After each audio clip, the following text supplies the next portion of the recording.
Three plates sat on the table that morning, same as every morning for the last 7 years. The Ashford Ranch woke before the sun did.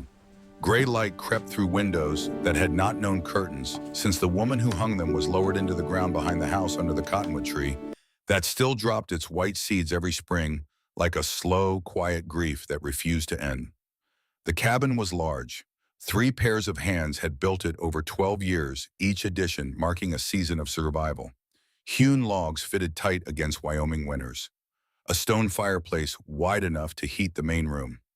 A kitchen table scarred by 1,000 meals surrounded by 3 chairs that had worn grooves into the plank floor from being pulled forward and pushed back, pulled forward and pushed back 10,000 times without a single word of thanks for the food placed upon it.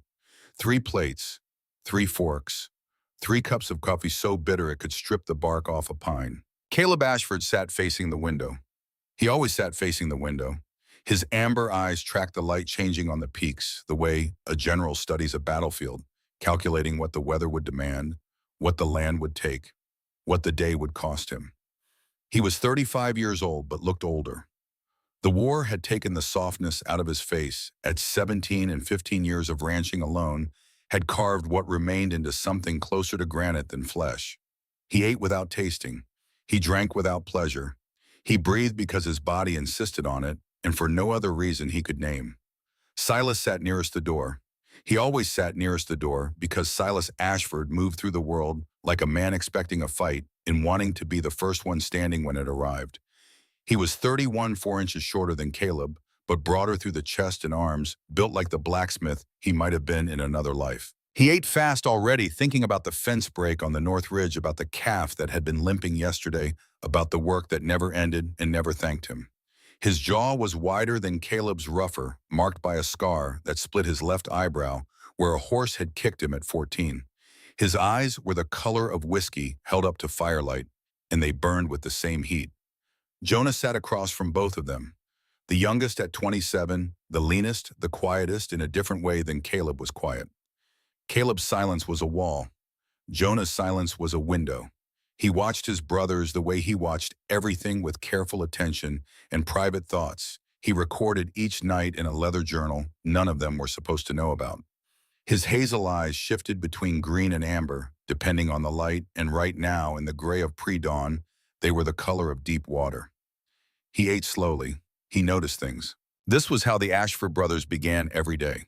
Together in body, separate in everything else. The ranch ran, the cattle survived, the brothers endured. But the house had not felt like a home since Eleanor Ashford died 7 years ago, in the bedroom at the end of the hall, and her eldest son sealed up every reminder of her existence like a man bricking shut a tomb. The garden she tended had gone to weeds. The herbs she dried on the kitchen rafters had crumbled to dust. Her chair had been removed from the table, but its absence was more present than any piece of furniture. 3 plates where there had once been 4. 3 lives where there had once been a family. Caleb drained his coffee and set the cup down. The woman arrives today. The silence that followed was not the comfortable kind. It was the silence of a fizz burning down toward powder. Silas set his cup on the table with a crack that split the morning like a rifle shot. What woman? Caleb explained. Brief, emotionless, like reporting on a supply delivery rather than a decision that would change everything. He had placed an advertisement in a Philadelphia newspaper 6 weeks ago, a mail-order bride notice. One woman had responded. Her name was Eliza Thornton. She was arriving on the afternoon stage. Silas stood so fast his chair scraped backward and hit the wall. His voice dropped into the low, dangerous register that meant he was genuinely angry rather than simply blowing off steam. You don't get to decide who lives in this house without asking the people who already live in it. Somebody had to make the decision. You would have argued for 6 months, and we still wouldn't have enough hands for winter. That's not the point. It's exactly the point. They stared at each other across the table, 2 bowls in too small a pen, and the air between them hummed with resentments that had been accumulating for years. Caleb making every decision alone. Silas being treated like a soldier instead of a brother. The old wounds that never healed because no one in this house had the language to speak about pain, only the stubbornness to survive it. Jonah did not take sides. Instead, he asked the one question neither brother had considered. Does she know there are three of us? The silence that followed was its own answer. Caleb stared into his empty cup, his jaw tightened. I signed the letter C. Ashford. She may have assumed one man. Silas laughed. The sound was sharp and carried no humor at all. So she thinks she's coming to meet one lonely rancher, and instead she'll find three of us standing on the porch like a wall of trouble. That ought to go over real well. Nobody argued with that because nobody could. The stagecoach smelled of sweat and dust, and the whiskey drummer snoring against the window. Eliza Thornton sat wedged between him and a preacher's wife, who had not stopped fidgeting since Cheyenne clutching a carpet bag that held everything she owned in this world. Two dresses, her father's Bible, a locket with her mother's portrait painted inside, a small leather pouch containing $4.30 saved from mending work, and a single letter folded and refolded until the creases had worn thin as breath signed by a man she had never met, agreeing to an arrangement that would define the rest of her life. She was 22 years old, and she was running. Not from the law, not from scandal. From a drawing room in Philadelphia, where her uncle Edmund Mercer had stood before the fireplace with a glass of port in one hand and the rest of Eliza's life in the other, informing her with the casual authority of a man who had never once been told no that she would marry Horace Whitfield, 52 years old, 3 times her age. A textile merchant whose first 2 wives had failed to produce sons and who needed a young bride the way a farmer needs a brood mare not for companionship, but for function. Eliza remembered the exact moment she decided to run, not when Edmund told her, not when he showed her Whitfield's photograph, a jowled man with small eyes and soft hands that had never held anything heavier than a fountain pen. It was later alone in her room when she realized that no one in that house, in that city, in that entire world she had been born into, would ask her what she wanted, because what she wanted did not factor into the equation. She was currency. She was collateral. She was a line item in Edmund Mercer's ledger valued at exactly $12,000 in trust, accessible only through the marriage he had arranged. So she found the advertisement in the Philadelphia Tribune, and she answered it. And here she was, 2,000 miles from everything she had known, riding toward a future she could not see with a man she had never met. Eliza's father, Henry Thornton, had been a schoolmaster. A good one. Respected and gentle and desperately poor, he had raised his daughter alone after her mother died in a failed childbirth when Eliza was small. He taught her to read before she could tie her shoes. Taught her arithmetic, composition, natural science, the fundamentals of Latin grammar. Taught her to cook, standing beside her at the stove with the same patience he used to explain the rules of declension. He died of consumption when she was 19, and everything she had went with him. Everything except her mind and her refusal to be owned. She did not think about love as the stagecoach rattled west. She thought about survival. She cataloged her assets with the same precision her father had taught her. She could read and write. She could cook, clean, mend clothing, treat minor illnesses with herbal remedies learned from the women at her father's school. She was healthy, strong, despite her small frame, and willing to work until her hands bled, if that was the price of never going back. Never standing in Edmund Mercer's parlor again. Never being told who she would marry, where she would live, and what her life would amount to by a man who measured her worth in the same ledger where he measured his investments. The letter from C. Ashford was short, direct to the point of curtness. No poetry, no warmth, no promises of comfort, only facts. The ranch is remote. The winters are harsh. The work is constant. In return, you will have a roofed meals and respect for honest labor. Eliza had read it dozens of times, searching for clues about the man who wrote it. She found only 2 things: competence and loneliness. 2 things she understood down to the bone. The stagecoach stopped to change horses at a way station 20 miles east of Black Ridge. Eliza climbed down to stretch her legs and wash the grit from her face with water from the horse trough. A woman ran the station, old and sun-cured, with eyes sharp enough to cut glass. "Where you headed, girl?" "The Ashford Ranch." Something changed in the woman's face. Not pity exactly, something closer to warning. "Them Ashford boys," she said. "Decent enough, I suppose. But no woman stayed at that ranch in 7 years, girl." She paused. "You might want to ask yourself, Wama." The stage driver called for passengers before Eliza could respond. She climbed back aboard with the woman's words settling into her stomach like stones dropped into still water, sending ripples she could not stop. Black Ridge sat in the Wyoming Territory like a forgotten thought. One main street, a general store, a church with a crooked steeple, a saloon, a livery stable, a hotel that looked more tired than any building had a right to be, and a scattering of frame houses holding on against the wind. Dust covered everything. The few women on the boardwalk stopped and stared as Eliza stepped down from the stage, her navy blue traveling dress marking her as an outsider, her clean face and soft hands broadcasting Easterner as clearly as a flag. No one was waiting for her. Eliza stood on the boardwalk with her carpet bag at her feet and her trunk being unloaded behind her and felt the first real wave of panic since she had left Philadelphia. The letter said she would be met. She looked up the street, then down it, searching for a man who might be C. Ashford. 5 minutes passed. 10. The stage driver gave her an apologetic look, climbed back into his seat, and drove away. Sheriff Emmett Tate emerged from his office across the street. He was a thin man with an apologetic expression that seemed permanent, as though he was sorry for existing in every conversation he entered. He explained that the Ashford brothers were likely delayed by a storm in the high country the night before. Brothers. The word hit Eliza like a slap. Brothers, she repeated. The Ashford brothers, Tate said, reading her expression and understanding. Caleb, Silas, and Jonah, 3 of them. He shifted his weight. You did know there were three men, not one. 3. The implications cascaded through Eliza's mind like water through cracked ice. 3 unmarried men, 1 woman, an isolated ranch 8 miles from the nearest town. The scandal alone could destroy her. If word reached in Philadelphia, her uncle would have all the ammunition he needed to declare her incompetent and drag her back under his control. But running was not an option. $4.30.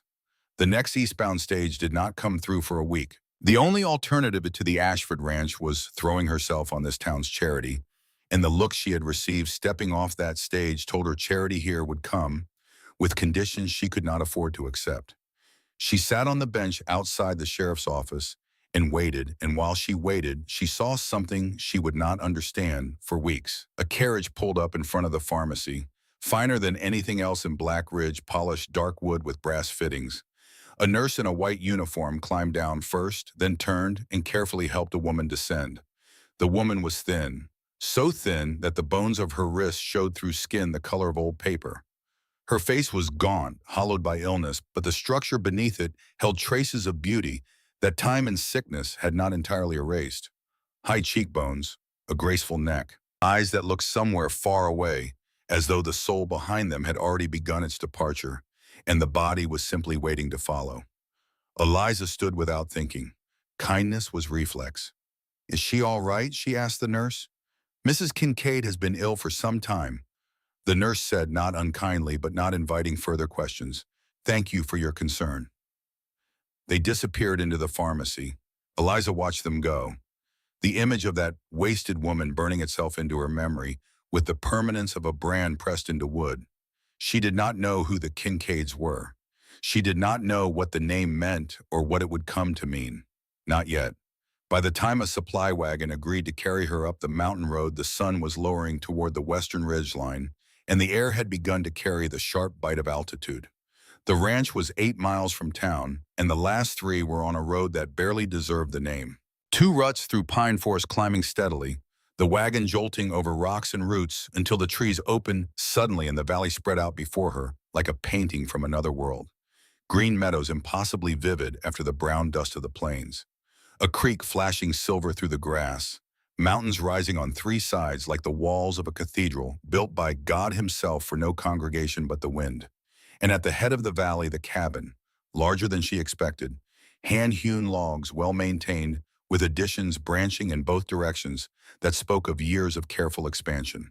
A barn, 2 outbuildings, corrals where horses and cattle stood with the calm of animals accustomed to their surroundings. It was rough, but it was real.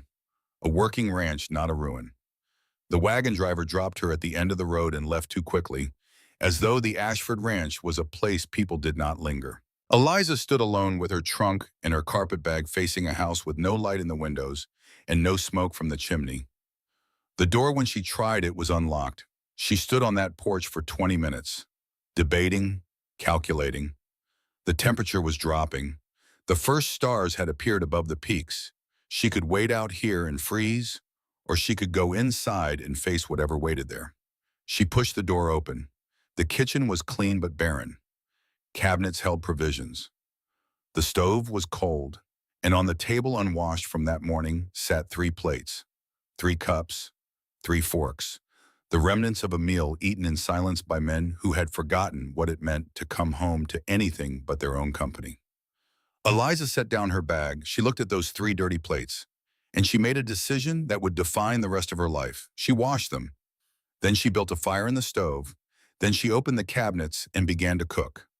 Venison from the smokehouse, root vegetables from the cellar, flour from the pantry turned into biscuits that she shaped with hands that trembled only slightly. Coffee strong and hot because the letter from C. Ashford had been written by a man who drank his coffee like a punishment. By the time Boots hit the porch 2 hours later, the cabin smelled of roasted meat and fresh bread, and 3 clean plates sat on the table with 3 clean forks and 3 clean cups.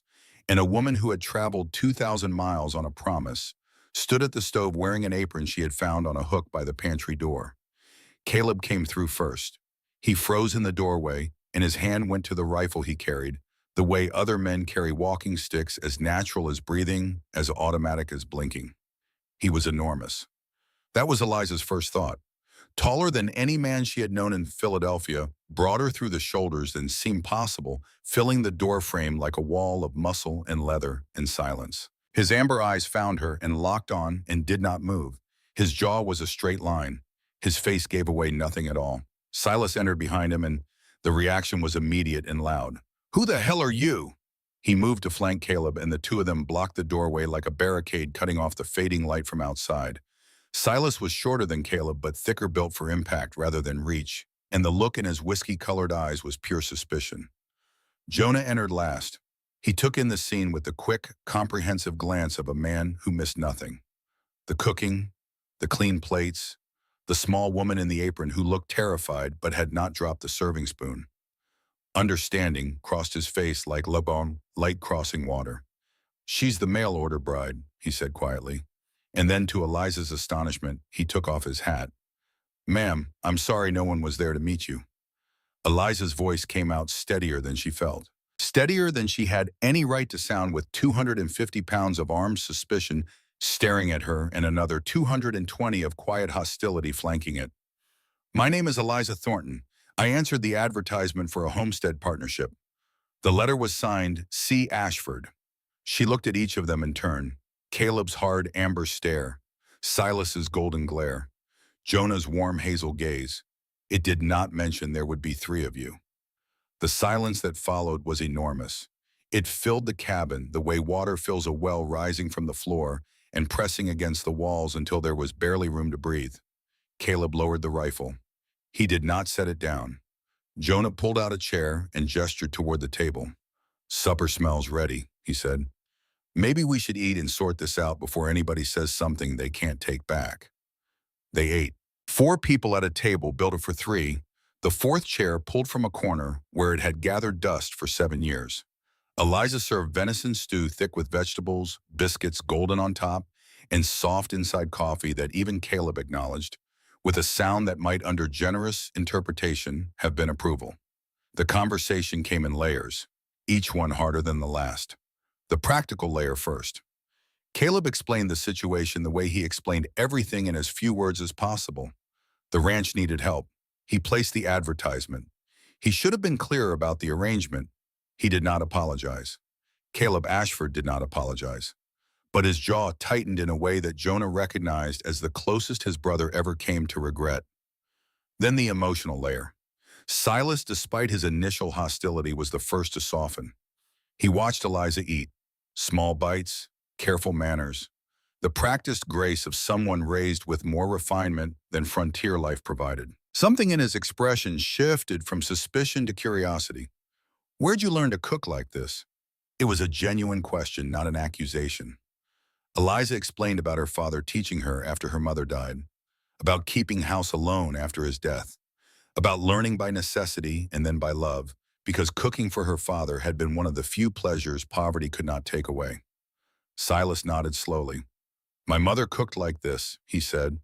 Then he went silent as though he had said too much, as though mentioning Eleanor Ashford at this table in front of this stranger was a kind of betrayal he had not meant to commit. The third layer was the one Eliza forced into existence because someone had to. Which one of you am I supposed to marry? The silence that followed was painful, physical. Caleb stared at his stew. Silas stared at Caleb. Jonah stared at Eliza with something that looked very much like admiration for asking the question none of them would have. Nobody's marrying anybody tonight. Caleb's voice was flat stone. You take the bedroom. We'll bunk in the barn. It's 40 degrees in the barn, Silas said. Then you'll sleep warm for the first time in weeks. That's not the point. The point, Jonah said, cutting through both of them, with a calm that had been honed by a lifetime of mediating between immovable objects, is that Miss Thornton traveled 2,000 miles on a promise we failed to keep properly. The least we can do is give her a safe night's rest and sort this out in the morning with clear heads. Eliza set down her fork. I'll sleep by the fire. It's your house. I'm not taking anyone's bed. Not up for discussion, Caleb said. Neither is my decision about where I sleep. They faced each other across the table.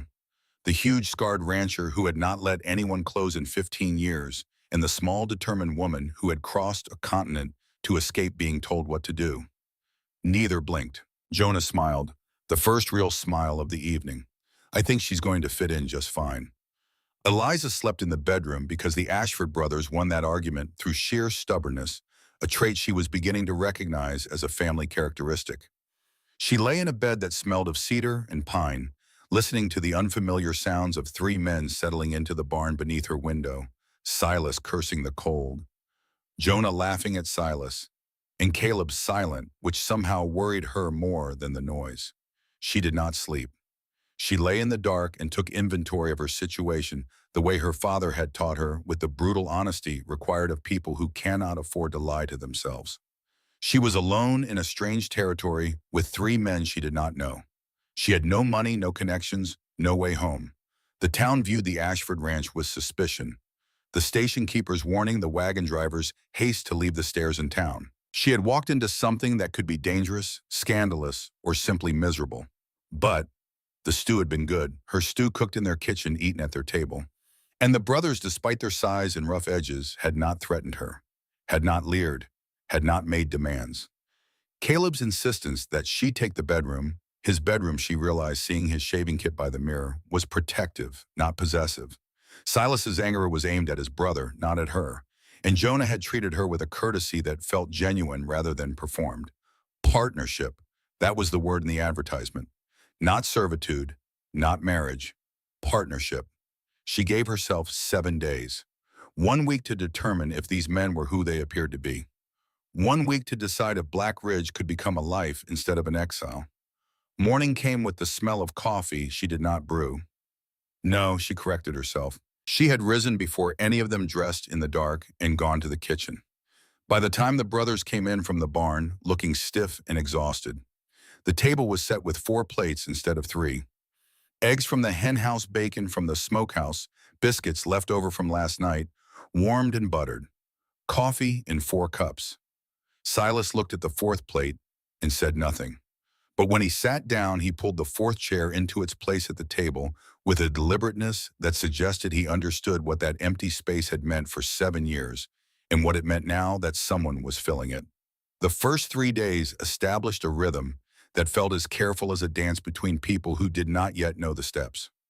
Caleb sat Eliza down after dinner on the second night and laid out the situation with military directness. 640 acres, 120 head of cattle, 40 horses, winters that killed men who were not ready for them. He needed someone to manage the house, the garden, the cooking, the mending, the medical supplies, and the 1,000 small tasks that kept a frontier homestead breathing. In return, room and board, a fair wage of 20% of ranch profits, and the protection of 3 men who might not be charming, but had never broken a promise. The advertisement said partnership, Caleb told her. That's what I meant. Eliza studied his face, looking for the lie beneath the words. She did not find one. I accept, she said, on one condition. What? You tell me the truth about things. All 3 of you. I can handle hard truths better than I can handle kind lies. Something flickered in Caleb's amber eyes. Not warmth exactly, more like the recognition of a quality he respected spoken by someone he had not expected to respect at all. Fair enough. On the third day, Silas took Eliza riding to show her the property boundaries. Miles of fence line, creek crossings and elk trails and meadows so beautiful they hurt to look at. And Silas, away from his brothers and loosened by the mountain air, began to talk with a pride that surprised her. He told her about building these fences with his own hands, about knowing every spring and animal trail, about the day their father first brought them up to the ridge overlooking the valley. I was 5, Silas said. Caleb 9. Jonah barely walking. Pa pointed down at the valley and said, everything you see, every tree, every rock, every drop of water in that creek is ours. Not because someone gave it to us, but because we'll build it with sweat and blood. He never spoke in abstractions. He meant it literal. Silas looked back at Eliza. 3 years later, he fell off a horse and died within the hour. Caleb was 12. I was 8. Jonah was 4. Ma didn't cry, or if she did, never in front of us. She just got up the next morning and cooked breakfast and said, the ranch still needs running. Eat. Eliza heard the story and understood, not just the words, but the thread connecting Eleanor Ashford to herself, both women responding to loss the same way, by cooking breakfast, by refusing to stop. On the ride home, they met a man on the road. He sat atop a horse that cost more than most men earned in a year. His clothes were better than any ranchers had a right to be, and his face carried the weathered calculation of a man who measured everything and everyone by their usefulness. He tipped his hat to Eliza with a courtesy that did not reach his eyes. So the Ashfords finally bought themselves a woman. Silas went rigid, every muscle in his massive frame locked into place like a hound catching scent. Eliza spoke before he could. No one bought me, sir. I came by choice. The man studied her with interest. Choice, that's a dangerous thing on this mountain, Miss Thornton. Especially for a woman alone with those boys. He leaned forward in his saddle. Ask them why no woman has stayed at Black Ridge in 7 years. Ask them about the last one who tried. He rode away without waiting for a response. Silas's jaw worked, but no words came. His hands gripped the reins so tightly the leather creaked. What did he mean? Eliza asked. That was Garrett Kincaid. He owns the biggest ranch in the territory, and he means to cause trouble. That's all he ever means. But he did not answer the question, and Eliza filed it away alongside every other unanswered thing, a growing collection of silences she was only beginning to understand. On the 4th morning, Jonah took her to the garden. What had once been a garden. Behind the house, where the land flattened before the slope rose toward the mountains, lay a rectangular plot choked with 7 years of weeds and neglect. Hard soil where Eleanor Ashford had once grown vegetables that fed the family through winter. They brought tools from the barn and worked all morning, turning soil-pulling weeds, and somewhere in the rhythm of labor and silence, Jonah began to talk. He told Eliza about their mother. Eleanor Ashford was a school teacher from Connecticut who married Robert Ashford against her family's wishes and came west to build a life in a place where most people came to lose one. She was the reason there were books in the house, music on Sunday mornings, flowers on the table in summer. When Robert died, she held the ranch together by pure force of will. When Caleb came home from the war carrying something dark behind his eyes that no one could name, she held him together too. And it cost her everything. She wore herself out, Jonah said, his voice quiet, holding all of us up. By the time she got sick, there was nothing left. She died in the bedroom. Your bedroom now. He paused. Caleb sealed up everything that reminded him of her. The garden, the books, the music. He paused again.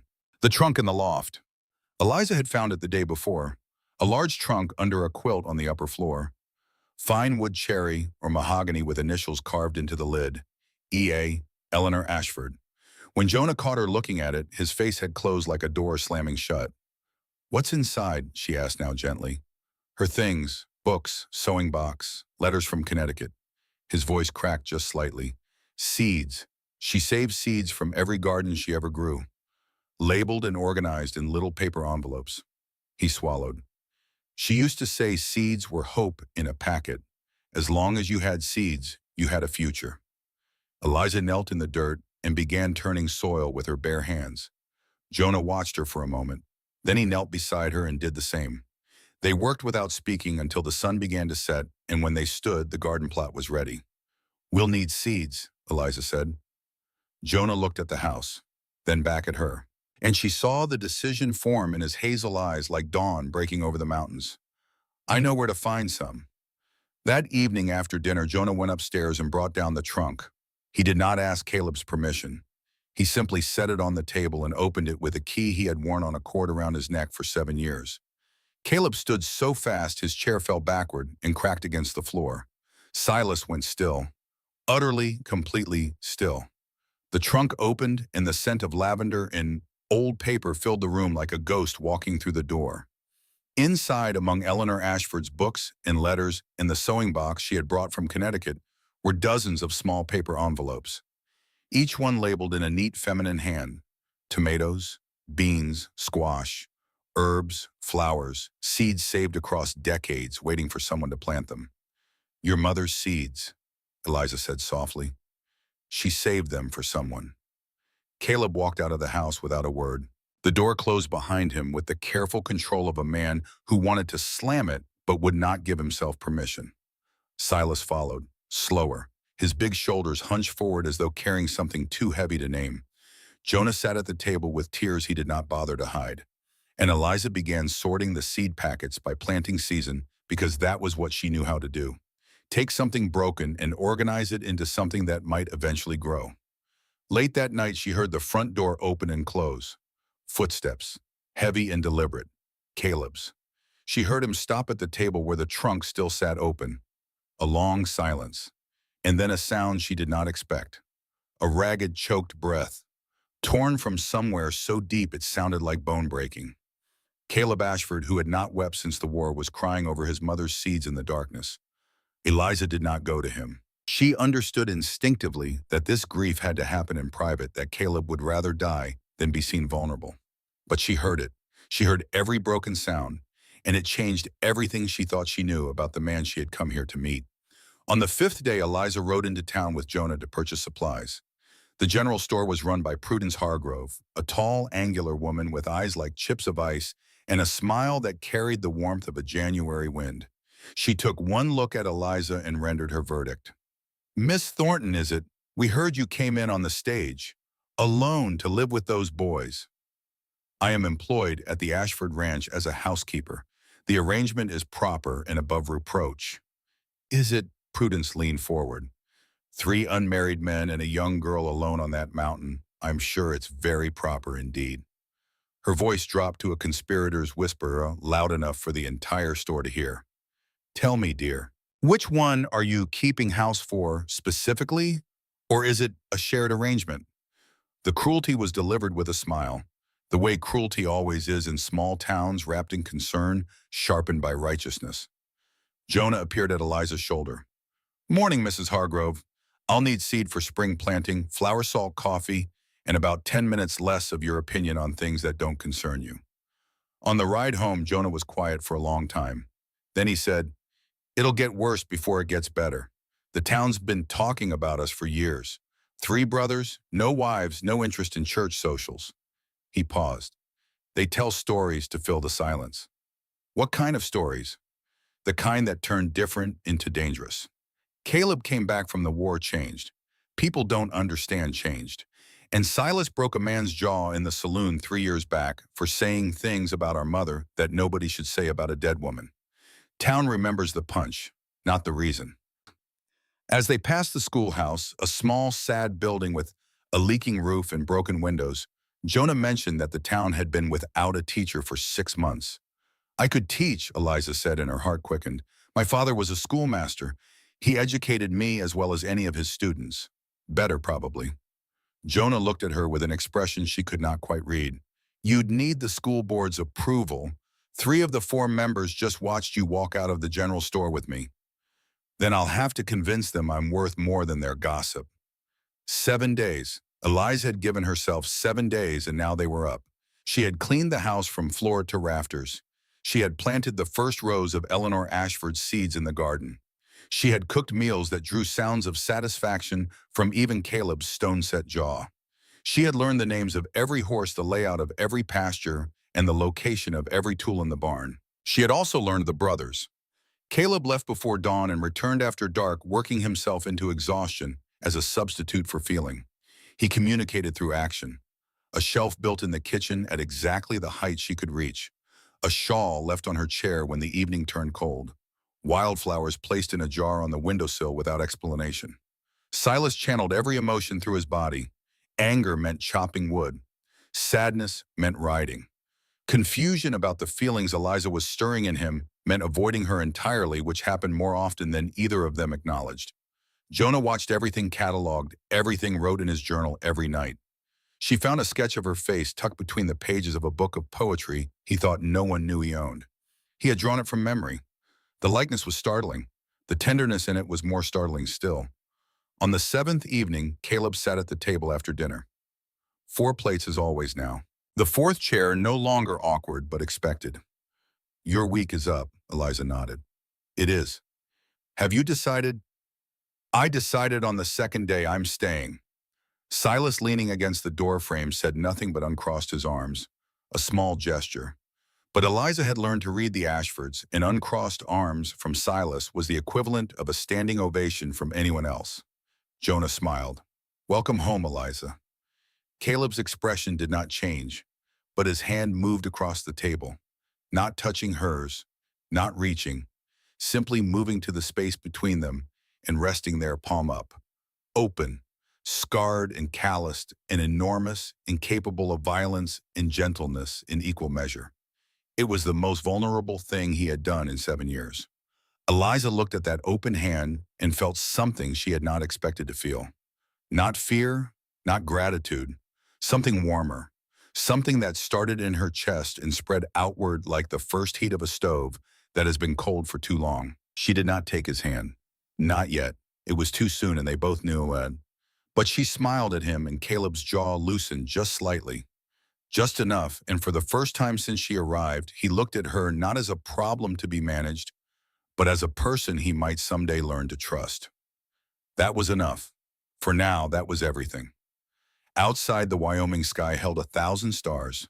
The garden waited in the darkness, its soil turned and ready for the seeds that Eleanor Ashford had saved, the seeds that had waited 7 years for the right hands to carry them into the light. The creek murmured through the valley like a conversation held in sleep, and the mountains stood sentinel on 3 sides, patient and enormous and indifferent to the small human drama unfolding in their shadow. Inside the cabin, 4 plates dried on the rack beside the sink. 4 cups, 4 forks. A number that had been 3 for so long that the addition of 1 more felt like a revolution. But the night was not finished with them. Past midnight, Eliza woke to the sound of hoofbeats in the yard. She went to the window and saw Caleb standing outside in the moonlight, talking to a rider she could not identify. Their voices were low, urgent. Caleb took something from the rider, a piece of paper. The rider turned his horse and disappeared into the darkness, the way shadows disappear at noon completely and without trace. Caleb stood alone for a long time staring at the paper. Then he folded it and slid it into his vest pocket. When he turned toward the house, the moonlight caught his face, and Eliza saw something she had never seen there before. Fear. Not the momentary startle of a man surprised. Real fear. The kind that starts deep in the chest and spreads outward like cracks in ice, changing the shape of everything it touches. What was on that paper? What did Caleb Ashford know that he was not sharing? And why, after 7 days of slowly opening, did he suddenly look like a man who had just been told the walls were closing in? Caleb's plate sat untouched the next morning. His coffee cooled in the cup, a skin forming on its surface like ice on a pond. His chair was empty. He had left before dawn, which was not unusual. What was unusual was that he had not eaten first. In all the days Eliza had been cooking for the Ashford brothers, Caleb had never once left without finishing his plate. He ate without pleasure, without comment, but he ate. It was his way of acknowledging her presence without having to say so. Today, nothing. Silas and Jonah exchanged a look across the table. The kind of look that passes between men who have shared a house long enough to communicate entire conversations without opening their mouths. Jonah's eyebrows lifted a fraction of an inch. Silas's jaw tightened. Both of them knew something was wrong, and neither had the words to say what. Eliza did not ask. She had learned that pressing Caleb Ashford was like pressing on a wound. It only made the bleeding worse. So she poured his coffee down the basin, washed his untouched plate, and channeled her worry into work. The garden needed weeding. The hen house needed patching. Bread needed baking. There was always bread to bake when you were trying not to think. But the paper she had seen Caleb receive in the moonlight gnawed at her like a rat behind a wall. Present even when invisible. He returned in the late afternoon with the same stone expression he wore the way other men wore hats. Whatever had been on that paper, he had swallowed it and locked it somewhere inside himself, where even his brothers could not reach. Eliza watched him from the kitchen window, moving hay bales with a controlled violence that told her more than words ever could. Something was coming. She could feel it the way animals feel a storm before the first thunder. It arrived before sunset. Garrett Kincaid rode up the valley road alone. No hired men flanking him, no weapons visible. Just a man on a fine horse, his hat in his hand, approaching the Ashford porch with the careful courtesy of a rattlesnake announcing itself before it strikes. Caleb was already on the porch. He leaned against the support post with his arms crossed, his body positioned between the approaching rider and the open door behind him, where Eliza stood watching. Silas appeared from the barn, still holding the hammer he had been using to reinforce a stall. Jonah sat on the porch steps, quiet as water, observing everything. "I've come to make a proposition," Kincaid said. "One that benefits everyone." His voice was smooth, educated, the voice of a man who had learned early that persuasion was cheaper than force and lasted longer. He dismounted and stood at the base of the porch steps, looking up at the three brothers arranged above him like a tribunal. Then he turned to Eliza.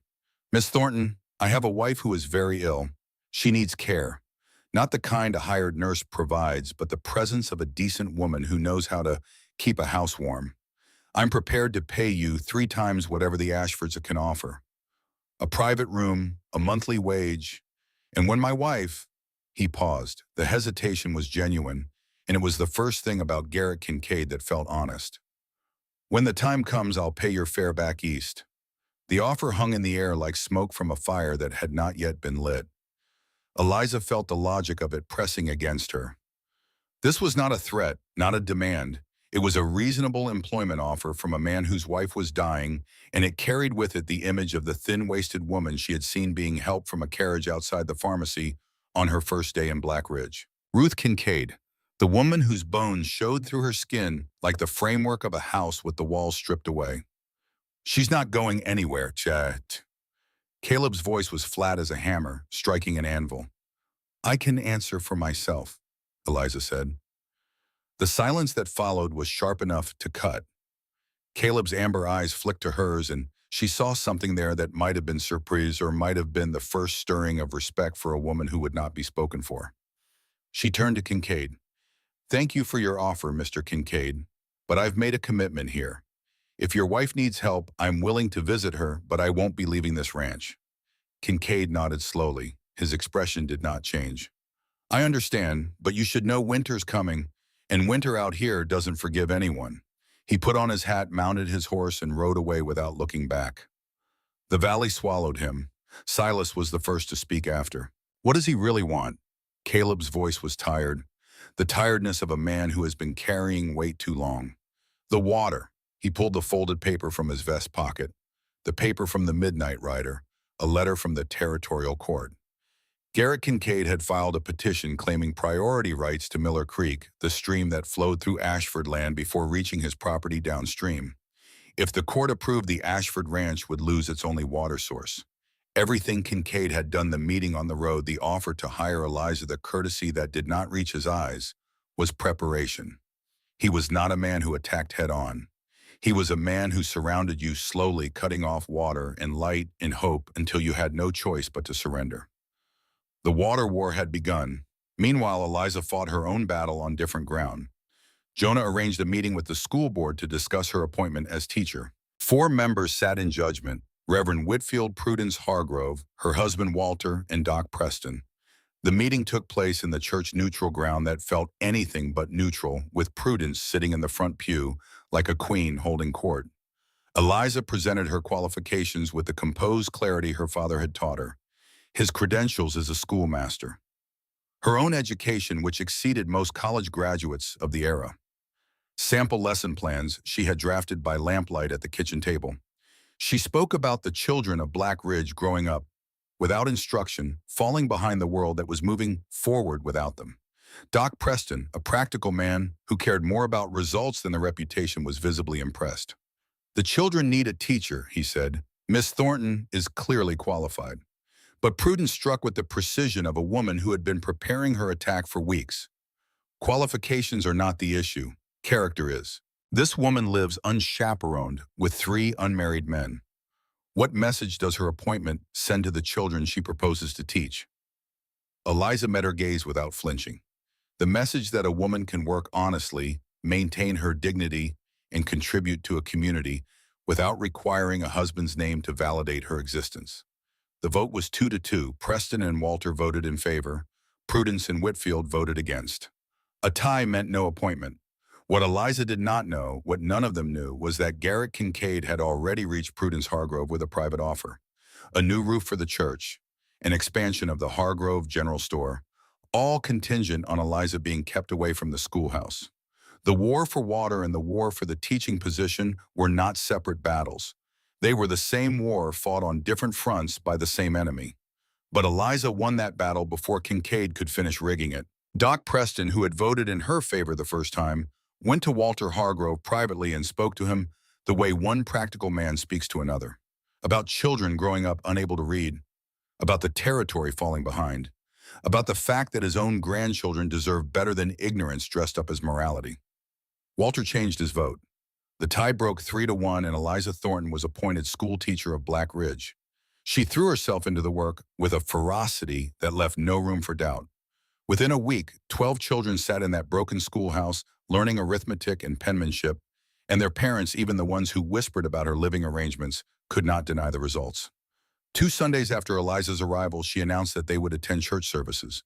The brothers resisted. Caleb had not set foot in that church in 7 years. Silas had broken a man's jaw the last time he was in a room with more than a dozen people. Jonah, while willing in principle, worried about exposing Eliza to the full force of Black Ridge judgment, but Eliza was immovable. If I'm going to live here and teach here and be part of this community, I cannot hide on this mountain. We go to church, all 4 of us, together. They arrived looking like an invasion force. 3 massive men in their cleanest clothes boots polished for the first time in memory, flanking a woman in a blue dress who held her head high despite the visible trembling of her hands. Every conversation in the churchyard died when they walked through the doors. Every eye in the building followed their progress down the aisle to the back pew. Reverend Whitfield preached on Jezebel that morning, on the dangers of temptation, on women who led good men astray. His eyes slid toward Eliza with all the subtlety of a barn door. Every sentence felt aimed. Every biblical reference sharpened to a point and driven toward the back pew where 4 people sat who had committed no crime except existing in a way that made the righteous uncomfortable. Prudence Hargrove's whisper carried across 3 rows. 3 men and a young girl. In my day, we had a word for that sort of arrangement, a word I cannot say in the Lord's house. Others whispered too. Eliza could hear them, a rustling tide of judgment that rolled through the congregation like wind through dry grass. She sat rigid, her jaw clenched so tight her teeth ached, her eyes fixed on the hymnal in her lap, the words blurring because she would not blink, because blinking might release the tears she was holding back by force of will alone. She would not cry. She would not give them the satisfaction of seeing this small woman from Philadelphia come apart in their church. She had survived worse than whispers. She had survived her father's death and her uncle's control in 2,000 miles of dust and uncertainty. She would survive this too. Silas stood up. He did not slam the pew, did not raise his fists. He simply rose to his full height in the back row of the Black Ridge Church, and every head in the building turned to look at a man who filled more space than most doorways could contain. Miss Thornton is a guest in our home. His voice filled the church the way thunder fills a valley. Not shouting, something deeper than shouting. She cooks our meals. She tends our garden. She works harder than any 3 people in this town combined. She has been nothing but decent and proper since the day she arrived. He paused, let the silence do its work. And if anyone in this building has something to say about her character, they can say it to my face right now. Nobody spoke. Nobody moved. Nobody breathed. Caleb stood beside his brother. He said nothing. He did not need to. 6 feet and 6 inches of war-scarred silence was its own statement. Jonah stood on Eliza's other side. His voice was quieter than Silas's, but carried with the clarity of a bell rung in a still room. Miss Thornton is the finest woman to set foot in this territory. We are honored to have her in our home, and anyone who thinks otherwise is welcome to keep that opinion to themselves. Eliza looked up at these three men, three strangers who had become her defenders, her partners, her family in everything but name. And for the first time in her life, someone was standing up for her, not one person. Three. The tears came before she could stop them, not tears of shame, tears of belonging. After the service, Prudence Hargrove blocked their path at the door. Miss Thornton, the church ladies' auxiliary, would be happy to arrange more suitable accommodations. Thank you, Mrs. Hargrove, but I am exactly where I choose to be. And I believe the Lord's house is meant for worship, not warfare. Good day. In the wagon on the way home, Eliza's composure broke. She did not sob. She shook silently with the accumulated weight of being judged by an entire community and surviving it. Silas drove the wagon. Caleb sat beside her. He did not touch her, did not speak. But his presence, solid and warm and unyielding, was a wall between her and every cruel word that had been spoken. Next Sunday, she said, "We come again." The corner of Caleb's mouth moved, not quite a smile, the closest thing she had ever seen to one on his face. "Yes, ma'am." 3 weeks after Eliza's arrival, a man in an expensive suit stepped off the eastbound stage in Black Ridge. Edmund Mercer had tracked his niece across 2,000 miles driven by financial desperation, wrapped in the language of family obligation. He arrived at the ranch at sunset with a lawyer named Cedric Graves. The sight of the property confirmed every fear he carried. The rough cabin, the mountain wilderness, the three large men standing on the porch like sentinels watching his fancy carriage approach with expressions that ranged from stone-faced to openly hostile. The confrontation began with civility and deteriorated by the minute. Edmund presented his case. Eliza was his ward until she married with his consent. Her father's inheritance, $12,000, sat in a trust accessible only upon an approved marriage. If she returned to Philadelphia and married Horace Whitfield, the money was hers. If she refused the inheritance, reverted to charity, and Edmund, who had been borrowing against it, faced ruin. $12,000, Eliza, enough to live comfortably.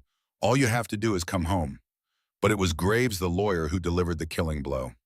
Horace Whitfield owned a textile factory in Philadelphia employing 200 workers. If the marriage did not proceed, Whitfield had threatened to close the factory. 200 families, Graves said, and his voice had the oily precision of a man who had rehearsed. Their livelihoods depend on this marriage. Edmund gave Eliza one day to decide. They rode into town the next morning, all four of them.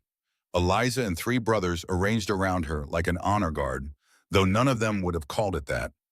The Grand Hotel's private dining room smelled of cigar smoke and old money. Edmund sat at the head of the table with Graves beside him. Caleb stood by the window, silent as a loaded gun. Silas sat with his arms crossed and his chair pushed back, coiled energy with no outlet. Jonah sat directly across from Graves, and when the lawyer began talking about legal guardianship and incompetency petitions, Jonah dismantled his arguments with a precision that made Graves's face go white. Wyoming Territory passed the first women's suffrage law in 1869. Women here have more legal autonomy than anywhere else in the nation. Miss Thornton is of age. She is not married. She has committed no crime. Jonah leaned forward. Your incompetency petition would be laughed out of any territorial court, and I suspect you know that. Edmund shifted tactics. Think of the workers, Eliza.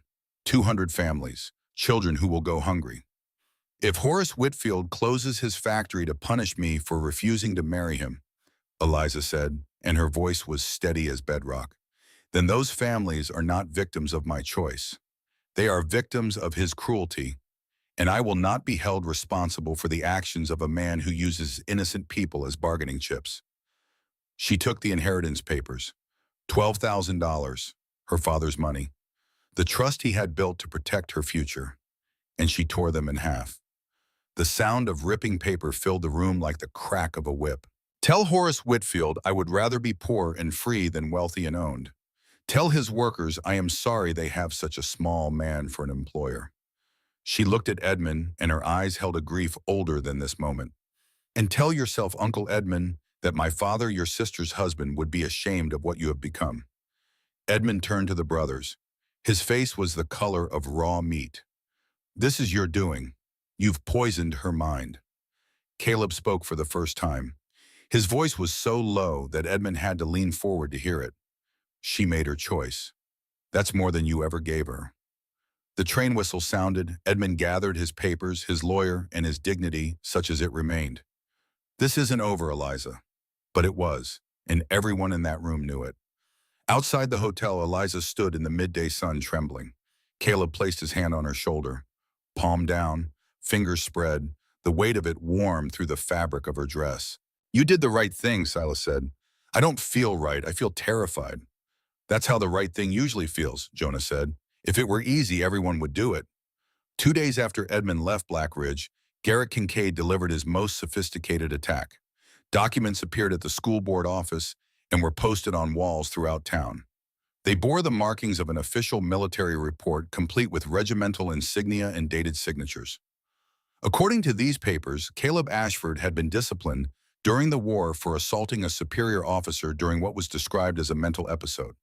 The report classified him as mentally unstable and a danger to those around him. The documents were forged. Kincaid had purchased them from a counterfeiter in Denver, a man who specialized in the manufacture of false credentials and who asked no questions about their intended use. But the forgery was meticulous. The dates matched Caleb's known service. The unit designations were correct, the signatures looked authentic, and the damage was immediate. The school board convened an emergency meeting. The vote was 3-1. Prudence Hargrove, her husband Walter, and Reverend Whitfield voted to revoke Eliza's teaching appointment, not on grounds of her character this time, but on the grounds that she resided with a man deemed mentally dangerous by the United States military. Only Doc Preston voted to keep her, and his voice was drowned by the machinery of fear. Eliza lost her position. The schoolhouse door closed behind her with a sound that felt final. But that was only the first wound. The forgery cut deeper than employment. It planted doubt. In the town, in the brothers, in Eliza herself. She knew Caleb carried scars from the war that went deeper than skin. She had heard him cry out in his sleep, had seen the moments when his eyes went distant and his mind traveled somewhere she could not follow. The forged document confirmed the fear she had been hiding from herself since she arrived. Was she safe? The question sickened her. But she could not unthink it, and it fractured something between the brothers that had survived 15 years of silence. That evening, Silas stood in the kitchen doorway and asked the question that nobody wanted asked. Did you hit an officer, Caleb? Caleb did not answer. He sat at the table, his hands flat on the scarred wood, and stared at them with the expression of a man examining tools he was no longer certain he controlled. Jonah searched his eldest brother's face and found something that made his stomach drop. Not confirmation. Something worse. Uncertainty. The war had consumed entire stretches of Caleb's memory, had swallowed days and weeks into darkness that he had spent 15 years refusing to look into. He did not know what he had done in those black spaces, and not knowing was its own kind of torture. That night, Eliza found Caleb sitting alone on the porch. She sat beside him, close enough for him to know she was there, far enough to respect the distance he needed. Is it true? She asked. Her voice did not tremble. She was proud of that. Caleb was silent for a long time. The stars turned overhead. The creek murmured in the valley below. The whole world held its breath, while one man tried to find words for the thing that had been eating him alive for a decade and a half. There are days from the war I don't remember, he said finally. The darkness swallowed them. I don't know what I did in those gaps. He looked at his hands, hands that had killed men, hands that had mended fences and pulled calves from frozen streams and built a house that kept 3 people alive through Wyoming winters. But I know this, I have never deliberately harmed anyone who wasn't carrying a weapon against me. And I would never harm you. Not ever. Eliza looked at him in the moonlight. She had spent her entire life reading people the way her father taught her. Actions speak louder than words, and eyes speak louder than both. Caleb's eyes in this moment held nothing but pain and raw truth. I believe you, she said. Not because he had convinced her, because she had watched him for weeks. The way he held an injured barn cat with hands the size of dinner plates, gentle as a mother with a newborn.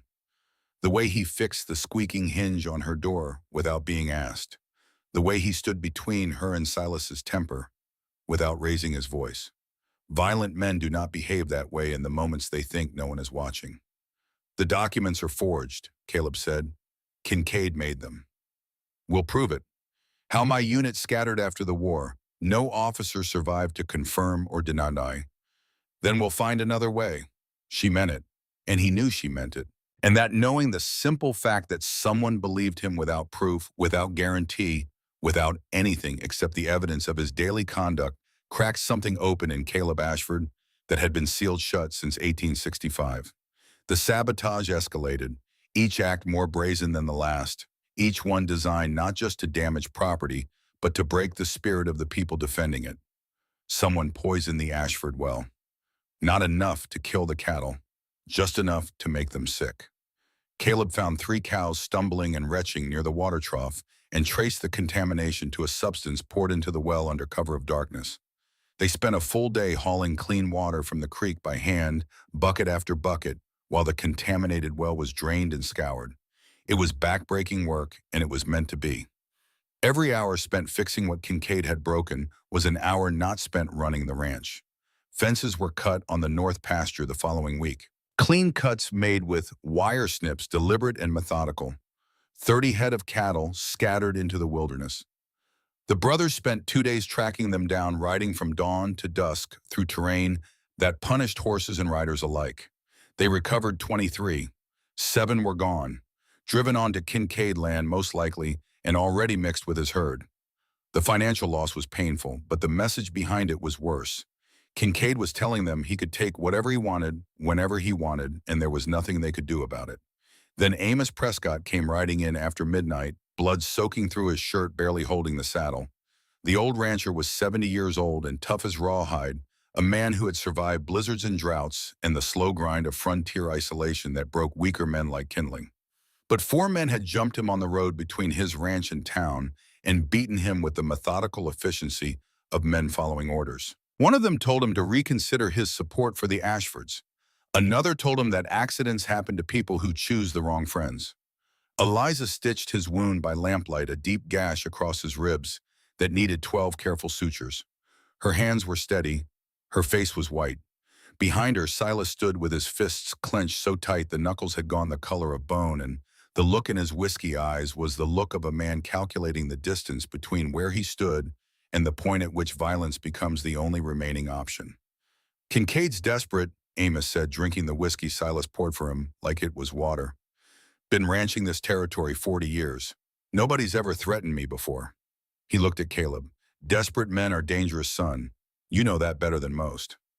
Caleb knew. He had been a desperate man himself once. In the forests of Virginia, in the mud of Vicksburg, in the long walk home after the surrender, when the world he had known before the war no longer existed, and the world that replaced it offered nothing he wanted.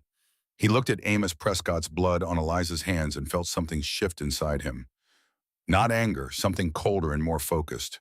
The recognition that defense was no longer sufficient, that surviving was not the same as winning, and that the people he was responsible for deserved better than a man who waited for the next blow to fall. The shift showed itself the next morning. After the fence cutting, Caleb sat at the table and began issuing orders the way he always had. Unilateral, absolute. My way or silence. Eliza interrupted him. Before you decide, shouldn't we hear from everyone? The silence that followed was the loudest thing in the room. Silas looked at Eliza with something close to reverence. Jonah suppressed a smile. Caleb's jaw tightened, and for a moment Eliza thought she had pushed too far. Then he said, fine. Silas, what do you think? It was the first time in years that Caleb had asked for his brother's opinion. Silas was so startled, it took him 10 full seconds to respond. But when he did, his suggestion patrolling the fence lines in pairs rather than alone was practical and smart. Caleb nodded. Good, do it. 2 words that cost him nothing and meant everything to Silas. Through it all, the garden grew. Eleanor Ashford's seeds planted by Eliza's hands, intended by all 4 of them, pushed through the soil and reached for the sun. Beans climbed stakes that Silas carved. Tomatoes swelled on vines that Caleb watered before dawn, thinking no one saw him. Herbs spread along the borders in patterns that Jonah designed from his mother's garden journals found in the trunk alongside the seeds. The garden was not subtle as a metaphor. Dead things can grow again. But it worked because it was also literal. The food it produced supplemented the ranch's dwindling provisions. The labor it required gave the brothers a shared project built on creation rather than defense.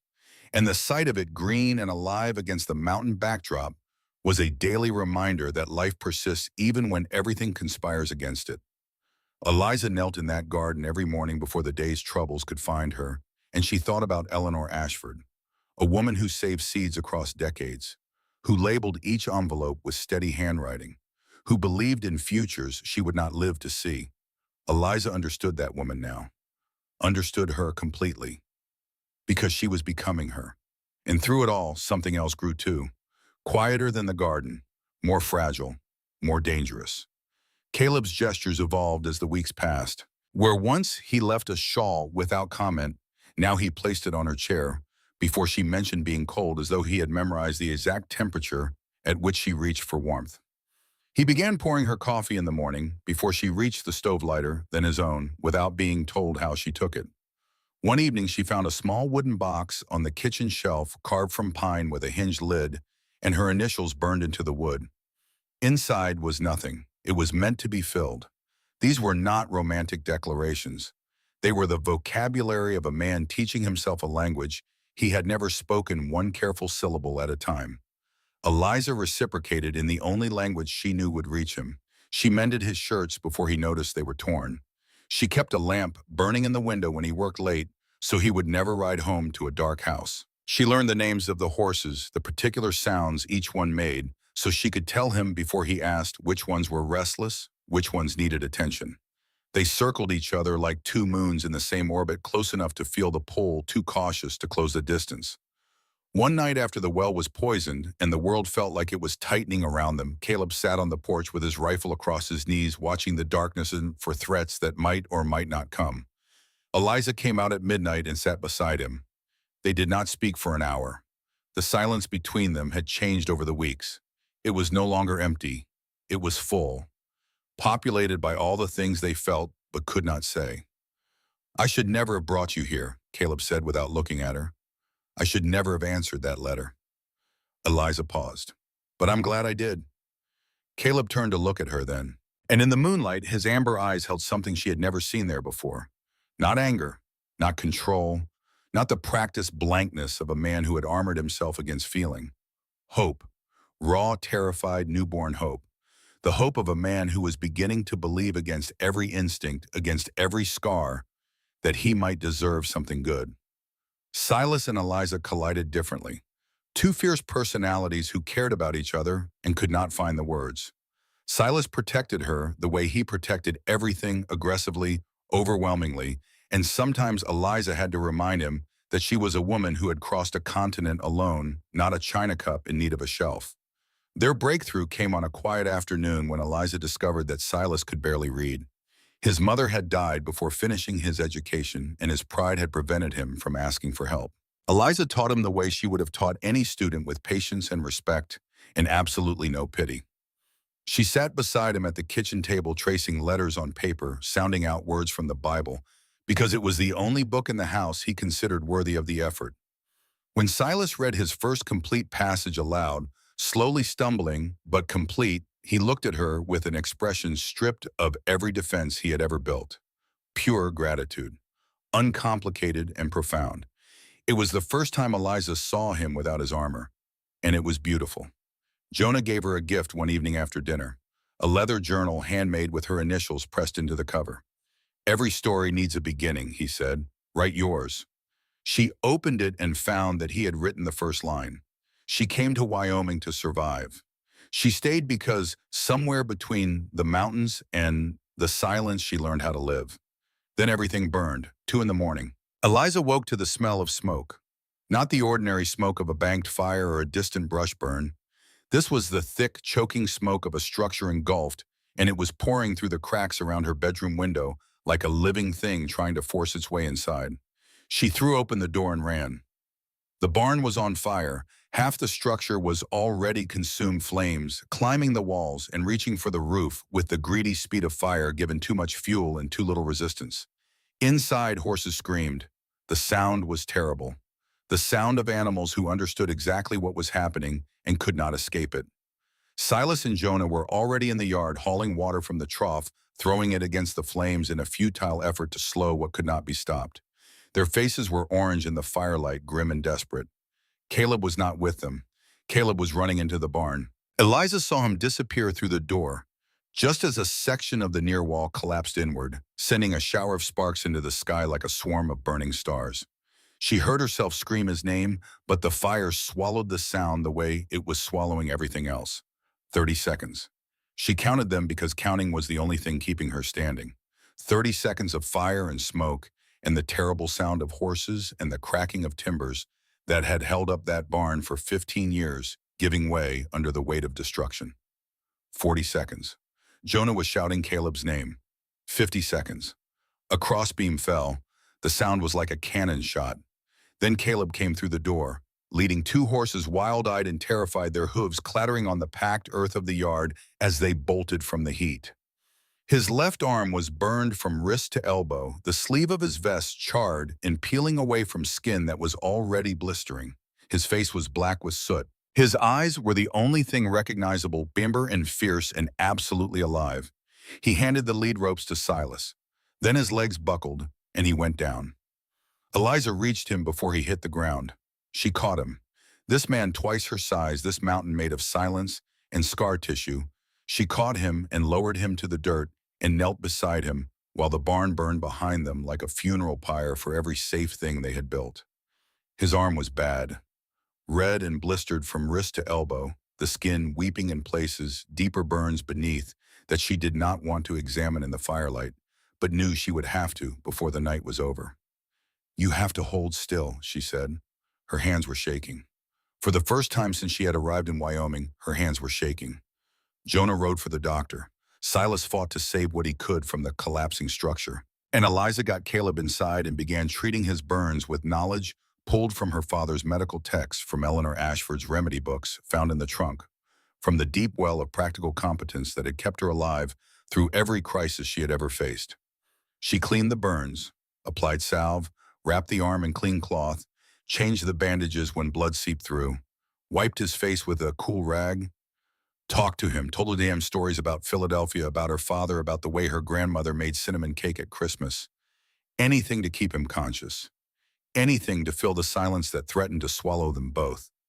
At 3 in the morning, Caleb opened his eyes.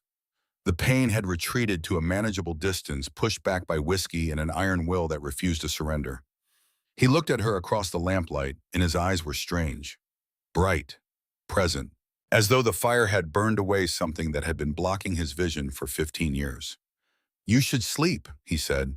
His voice was rough as gravel. "You should be quiet," she said. And there in the darkness of the small kitchen, with the smell of smoke still hanging in the air, and his arm wrapped in white bandages, and 4 plates still sitting on the table because Eliza had not cleared them before the fire started, she knew. She loved him, not the love of novels, not the sudden, consuming, impossible love of stories told by people who have never had to choose between eating and hoping. This was a different thing. Slower, harder, built from shared silence and meals cooked together and scars seen without looking away. The kind of love that men who have lived a long time understand because it is the kind they have lived themselves. Not born from passion, but from choice, and unbreakable precisely because of that. Caleb. What? Don't ever do that again. Don't ever run into a burning building again. I had to save the horses. I know. And if you had died, who would help me water the garden? Caleb looked at her, and in the darkness, almost invisible, he smiled. Not the twitch of a jaw muscle, not the fraction of a lip movement she had learned to read as the Ashford equivalent of laughter. A real smile, full and unreserved and transformative. It changed his face from stone to something human, from fortress to home. "I'll try," he said, and it was enough. In a night that had taken the barn and 4 horses and months of stored feed and more hope than any of them could afford to lose, it was enough. Eliza sat beside him until morning, watching the light return through the window, watching the smoke thin and rise and disappear into a sky that did not care about the small disasters of human beings, but held them anyway the way mountains hold snow. 4 plates on the table, a garden growing outside the window, a burned man sleeping in a chair, and a woman from Philadelphia who had come here with $4.30 in a single letter, sitting in the wreckage of everything they had built, refusing to let go. The barn was ashes. The enemies were closing in. The town had turned against them. The law offered no protection. The land itself seemed to be conspiring against their survival. But Eliza Thornton, who had learned from her father that the only failure was the failure to continue, was not finished. Not even close. 3 days after the barn burned, Silas Ashford stood in front of the wreckage and did not make a sound. That was how Eliza knew it was bad. Not the charred timbers pointing at the sky like blackened fingers. Not the ash that still drifted on the wind and settled on everything, coating the water trough, the garden rows, the clean laundry she had hung that morning. Not even the empty corrals where 4 horses used to stand, horses that had not made it out. Horses whose screaming Eliza would hear in her sleep for the rest of her life. What told her the damage was mortal was Silas's silence.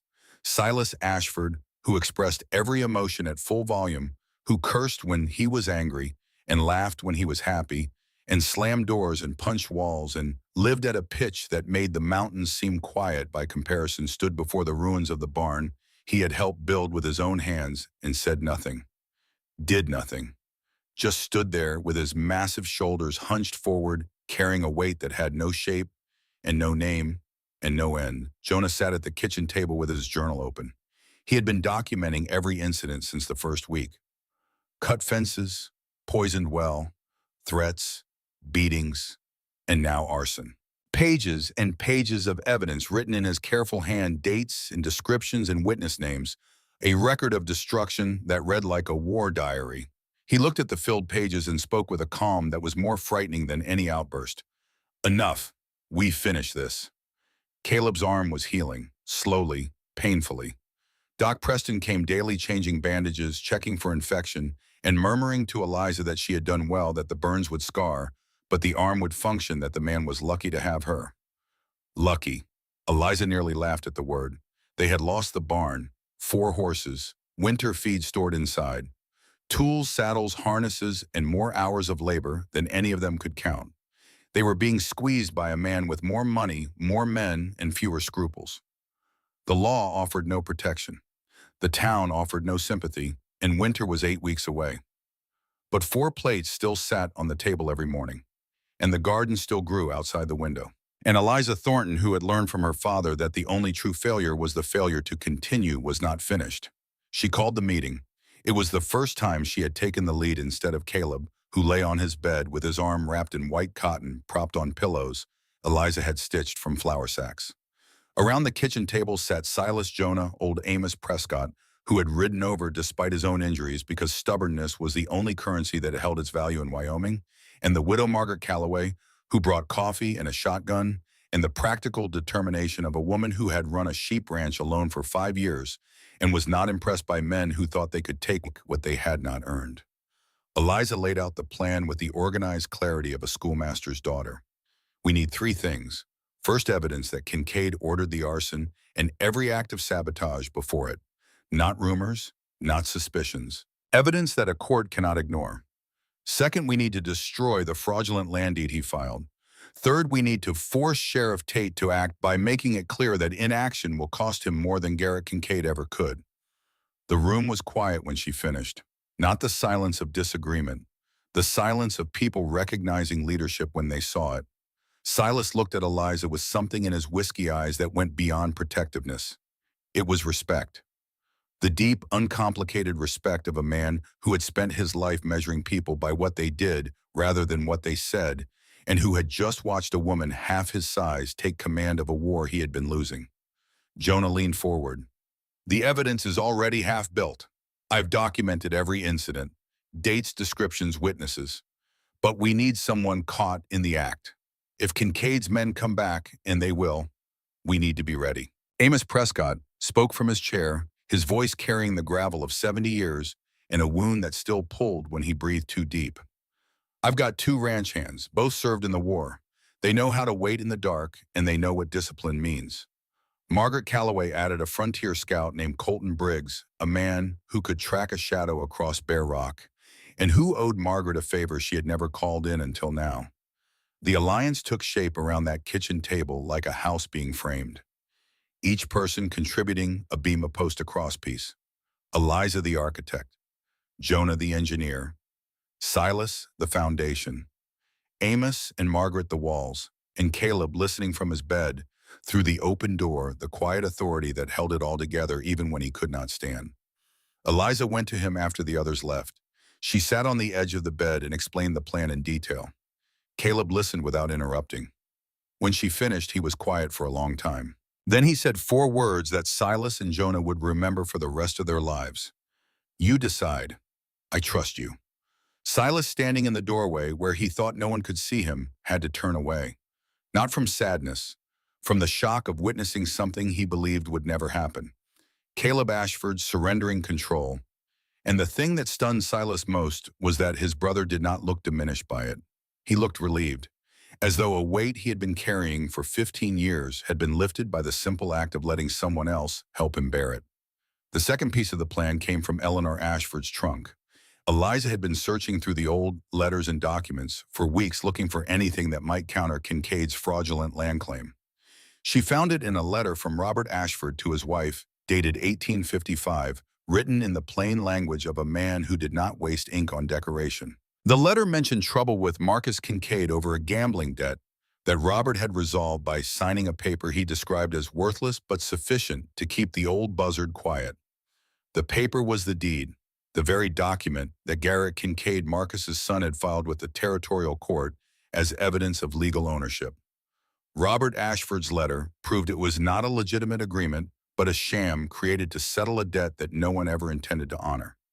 Combined with testimony from Amos Prescott, who remembered Marcus Kincaid's reputation as a swindler and a cheat, the letter was enough to challenge the claim in court.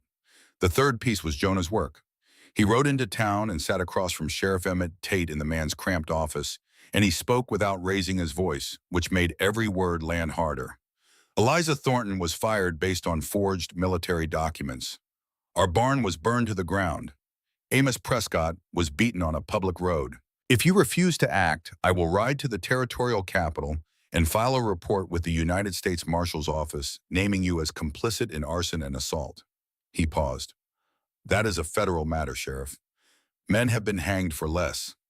Tate's face went the color of old snow, but his hand, when he reached for his gun belt, was steady. Fear, it turned out, was a more reliable motivator than courage. And Jonah Ashford had just given Emmett Tate something to fear more than Garrett Kincaid. They set the trap and waited. 4 nights. The first 3 were silent, cold.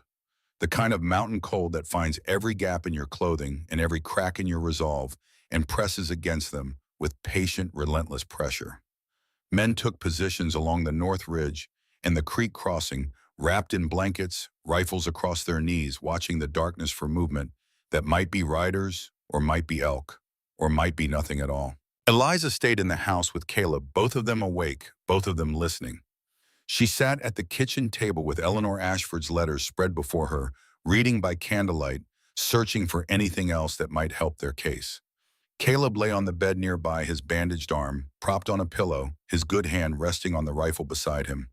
They did not talk. They did not need to. The silence between them had become its own language, rich and complex, and in it Eliza could hear everything Caleb could not say. On the second night, she found the letter from Robert Ashford to Eleanor, the one that would change everything. She read it twice, 3 times, her heart accelerating with each reading, and when she looked up, Caleb was watching her. What is it? Your father wrote about the deed.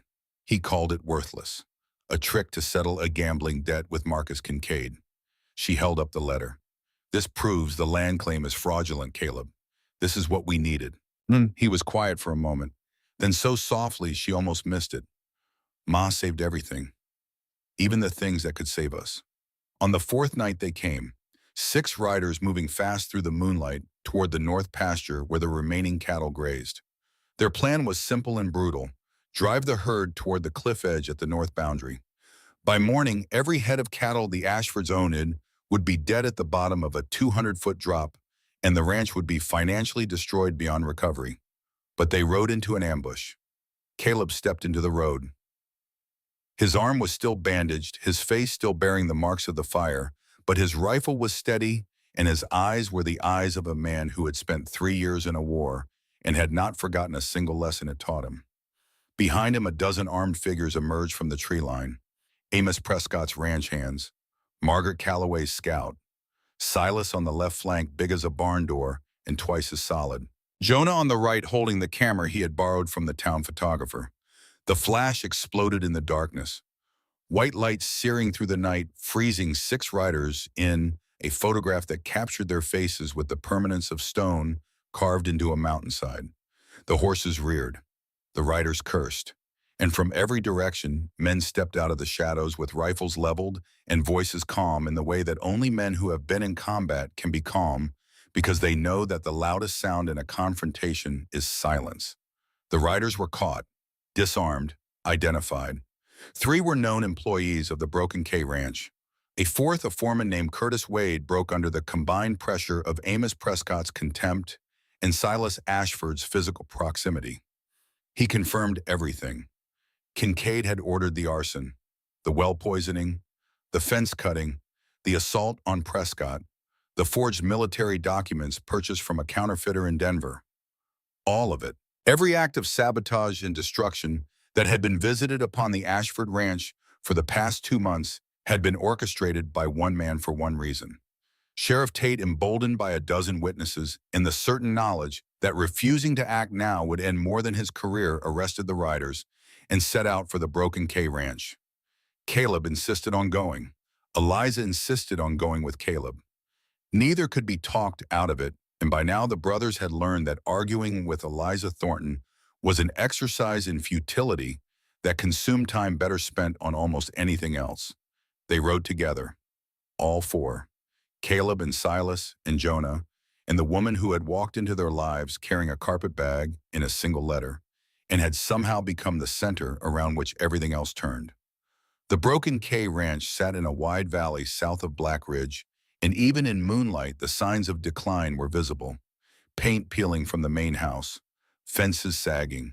The look of a property that had been bleeding money for years, slowly, steadily, the way a wound bleeds when it is too deep to close and too stubborn to kill. Tate knocked on the door. A woman answered, not Kincaid, a nurse in a white uniform, the same nurse Eliza had seen helping a frail woman out of a carriage on her very first day in Black Ridge, outside the pharmacy, when she did not yet know what the name Kincaid meant or what it would come to mean. Eliza's breath stopped. The connection formed in her mind like lightning, illuminating a landscape she had been walking through in the dark. The thin woman, the hollow face, the eyes that looked at nothing and nowhere. Ruth Kincaid, the wife of the man who had tried to destroy everything Eliza cared about, was the same wasted, dying woman she had felt compassion for before she even knew the brothers' names. I need to see Garrett Kincaid, Tate said. He's with his wife, the nurse replied. She had a very bad night. They were led inside, and what they found stopped every one of them cold. In a bedroom at the back of the house, Ruth Kincaid lay in a bed that was clean, but surrounded by the evidence of chronic illness.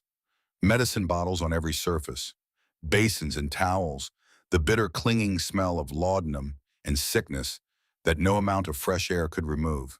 She was thin beyond thin, wasted, her skin the color of old parchment, her eyes closed, her breathing so shallow it was barely visible.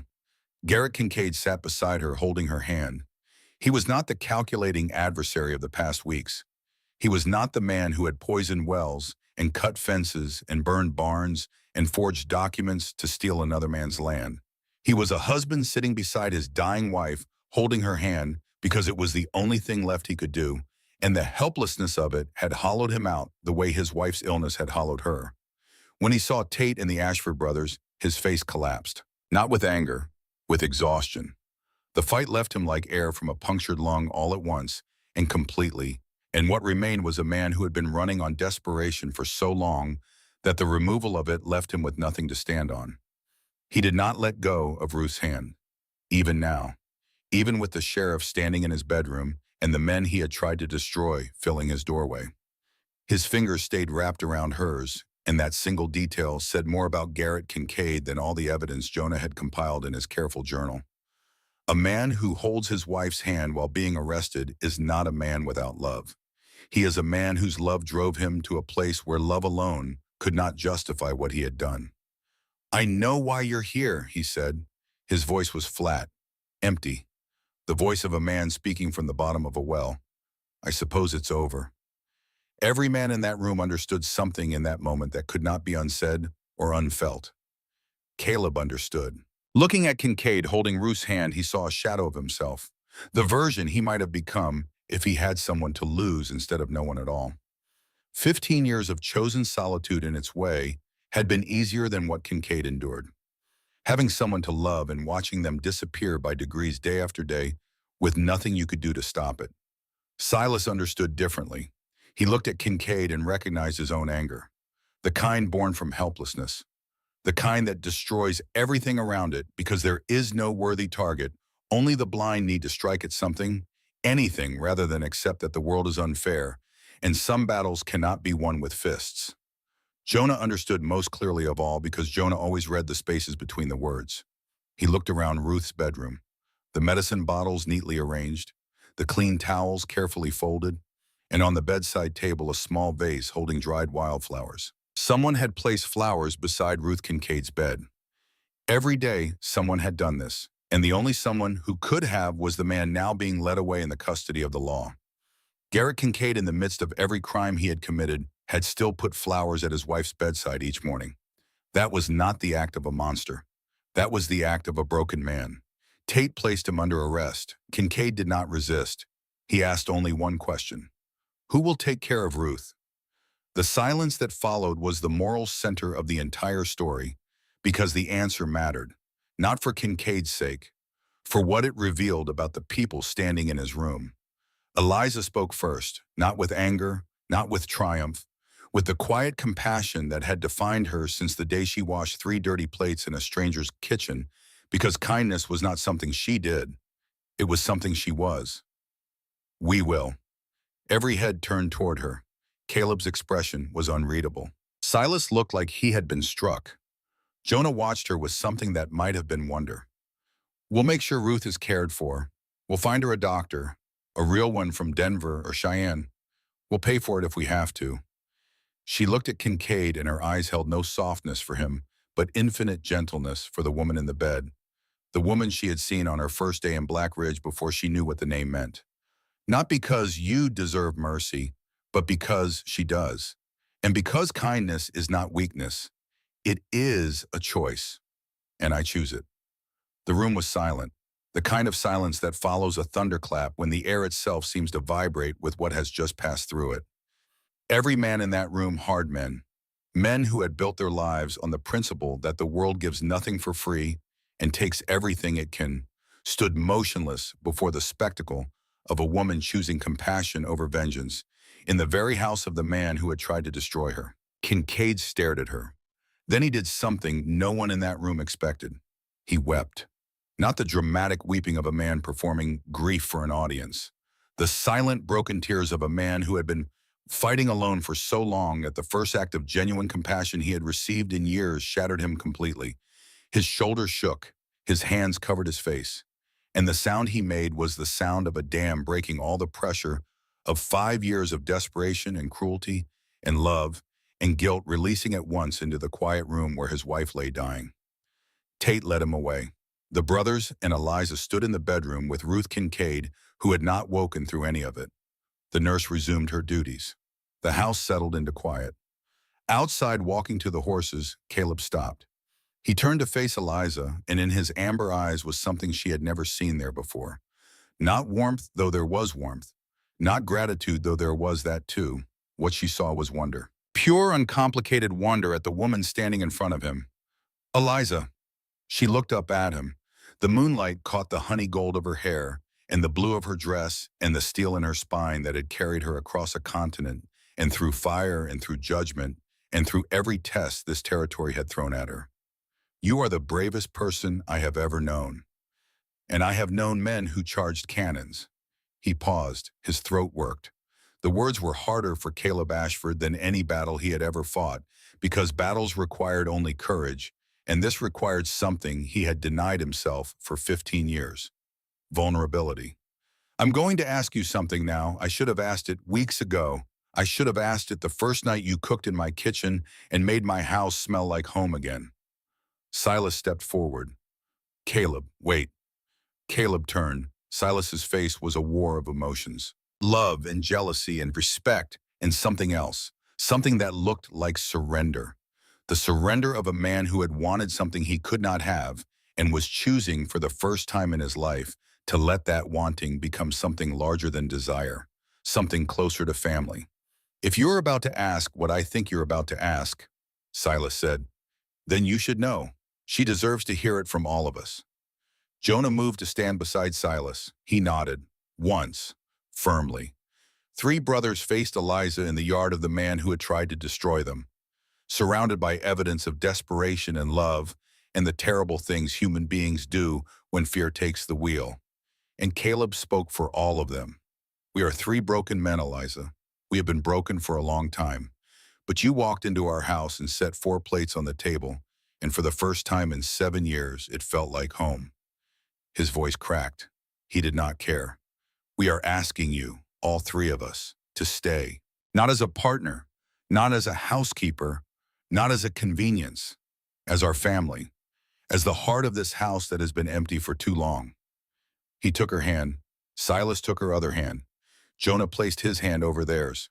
4 hands joined in the moonlight of a Wyoming night, scarred and calloused and strong and gentle, and holding on to each other with the desperate tenderness of people who know what it means to lose everything and are choosing deliberately and irrevocably to risk it all again. Marry me, Caleb said, and let us spend the rest of our lives earning the gift of your trust. Eliza looked at these 3 men, scarred, fierce, tender, terrified, 3 pieces of a whole that had been incomplete for 7 years, fitting together around her like a mosaic that only makes sense when every piece is present. The tears came, not the tears of the church born from shame, not the tears of Edmund's visit born from anger. These were the tears of a woman who came to Wyoming to survive and found something infinitely more valuable: a place to belong. Yes, she said, and then because she was Eliza Thornton and she never did anything halfway, yes, yes, and yes.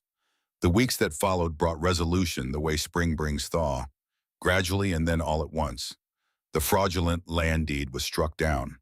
Judge Harris, a practical man who had seen too many land disputes to be impressed by dusty paper, reviewed the evidence in a hearing that lasted less than 2 hours. Robert Ashford's letter describing the document as worthless. Amos Prescott's testimony about Marcus Kincaid's reputation as a cheat and a swindler.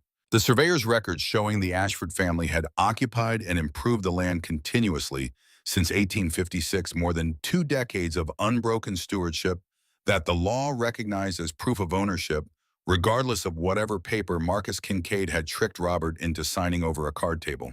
The judge's ruling was swift and blunt. In my experience, the people who produce old documents, to claim other people's land are rarely the ones who deserve it. He struck the deed from the record. The Ashford Ranch was secure. The forged military report was exposed. Curtis Wade's confession confirmed that Kincaid had purchased it from a counterfeiter in Denver, a man who charged $200 for documents that could destroy a man's reputation, and in this case cost a woman her livelihood. Caleb's name was cleared. The Military Records Office in Washington, contacted by Jonah through a letter that took 3 weeks to receive a reply, confirmed that no disciplinary action had ever been taken against Private Caleb Ashford of the 9th Iowa Infantry. His service record was clean. His discharge was honorable. And with his name restored, Eliza's teaching position was restored with it. The school board reversed its decision. Doc Preston led the effort, carrying a petition signed by every parent whose child Eliza had taught during her brief appointment. The signatures included families who had never spoken to the Ashfords before, families who had watched from a distance and said nothing while Prudence Hargrove wielded her influence like a weapon. But the petition spoke for them now, and it spoke loudly. Prudence Hargrove, facing social consequences for her role in the Kincaid affair, resigned from the board. It came to light that she had known about the threats against the Ashfords, and said nothing had accepted Kincaid's bribes of a new church roof and a store expansion, and the town, which had tolerated her cruelty when it was aimed at outsiders, would not tolerate it when it was aimed at children's education. Garrett Kincaid was sentenced to 2 years in the territorial prison. The sentence was lighter than expected, and some in Black Ridge grumbled about leniency for a rich man.